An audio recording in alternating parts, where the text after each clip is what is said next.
Baiklah, saya akan menjelaskan tentang hukum benda.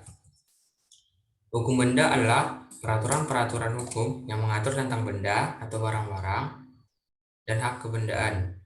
Pengertian benda dapat dibedakan menjadi pengertian dalam arti sempit, dalam arti luas. Sebentar. Perkenalkan, nama saya Bulsadir Santuri. Saya dari Prodi Ilmu Hukum dan saya di sini untuk melakukan apa yang disuruh dosen saya ya. Baik, kita lanjut. Pengertian ialah benda yang dalam arti sempit ialah setiap barang yang dapat dilihat saja atau berwujud. Sedangkan pengertian benda dalam arti luas disebut pasal 509 KUHP Perdata. KUH Perdata yaitu benda ialah tiap barang-barang dan hak-hak yang dapat dikuasai dengan hak milik atau dengan kata lain benda dalam konteks hukum perdata adalah segala sesuatu yang dapat diberikan atau diletakkan suatu hak di atasnya, utamanya yang berupa hak milik. Dan demikian, yang dapat memiliki sesuatu hak tersebut adalah subjek hukum, sedangkan sesuatu yang dibebani hak itu adalah objek hukum. Benda dalam arti ilmu pengetahuan hukum adalah segala sesuatu yang dapat menjadi objek hukum. Sedangkan menurut pasal 499 KUH Perdata, benda ialah segala barang dan hak yang dapat menjadi milik seseorang atau objek hak milik. Benda-benda tersebut dapat dibedakan menjadi dua, yaitu yang pertama benda tetap, yang kedua benda bergerak. Benda tetap ialah benda-benda yang karena sifatnya itu tujuannya atau penetapan undang-undang nyatakan sebagai benda tak bergerak, misal bangunan-bangunan, tanah, tanaman, dan karena sifatnya atau hak ostal, hak herpa, dan hak hipotek, dan karena penentuan undang-undang dan sebagainya.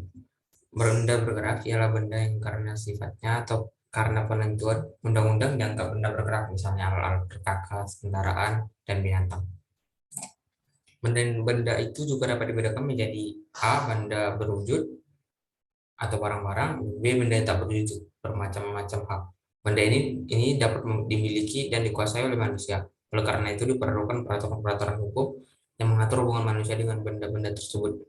Timbullah peraturan-peraturan tentang hukum kebendaan yang bersifat mutlak, artinya dapat berlaku dan harus dihormati oleh setiap orang. Hak mutlak dalam lapangan perdataan dapat meliputi benda-benda berwujud, misalnya hak egindem, hak obstal, hak erfak, hak agadai, dan hak hipotek, dan sebagainya. Benda tidak berwujud seperti hak panen, hak pengarang, atau hak cipta, atau hak oktroy, paten, dan hak merek, dan sebagainya. Dalam KUH Perdata atau BW diatur beberapa hak kebendaan antara lain hak egindom, yang dimana ialah hak untuk menikmati dengan bebas dan menguasai mutlak atau suatu benda. Dua, hak karangan ialah kewajiban bagi pemilik karangan yang berdekatan dengan kepunyaan orang lain untuk mengizinkan memakai atau menggunakan karangan tersebut. Tiga, hak obstal ialah hak untuk mempunyai atau mendirikan bangunan-bangunan atau tanaman di atas milik orang lain untuk mendirikan bangunan atau tanaman itu diperlukan izin pemiliknya, sedangkan orang itu tidak perlu memiliki tanah sendiri. Hak herpa ialah suatu hak untuk mempergunakan benda tetap kepunyaan orang lain dengan kemerdekaan penuh. Hak pemakaian hasil ialah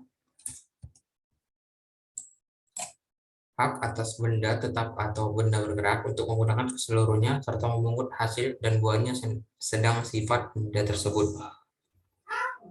Hak gadai adalah hak seseorang kreditur atas sesuatu benda bergerak yang diserahkan kepada debitur atau orang lain atas nama sebagai jaminan utangnya. Hak hipotek ialah hak tanggungan seperti gadai, akan tetapi benda yang dijadikan jaminan berupa benda tetap, rumah, tanah, dan sebagainya. Pada tahun 1960 telah ditetapkan penghapusan hak-hak berkenaan dengan tanah sebagaimana yang dimaksud di atas. Hal ini diatur dalam Undang-Undang Pokok Agraria atau Undang-Undang Nomor 5 Tahun 1960. Dengan undang-undang ini telah dicabut buku 2 KUH Perdata atau BW sepanjang yang mengenai bumi, air serta kekayaan alam yang terkandung di dalamnya, kecuali ketentuan-ketentuan mengenai hipotek yang masih berlaku pada mulai berlakunya. Dengan telah dicabutnya buku 2 KUH Perdata ini, maka oleh Undang-Undang Nomor 5 Tahun 1960 ini telah diciptakan hak-hak berikut atas tanah, yaitu hak milik adalah hak turun-temurun terkuat dan terpenuhi yang dapat dipunyai orang atas tanah. Hak guna usaha adalah hak untuk mengusahakan tanah yang dikuasai oleh negara. Hak guna bangunan adalah hak untuk mendirikan dan mempunyai bangunan-bangunan atas tanah yang bukan miliknya sendiri dengan jangka waktu paling lama 30 tahun, waktu mana dapat diperpanjang. Hak pakai adalah hak untuk menggunakan atau memungut hasil dari tanah yang dikuasai langsung oleh negara atau tanah yang milik orang lain. Hak sewa adalah seseorang atau suatu badan hukum mempunyai hak sewa atau tanah apabila ia berhak mempergunakan tanah milik orang lain. Terima kasih. Sekian dari saya.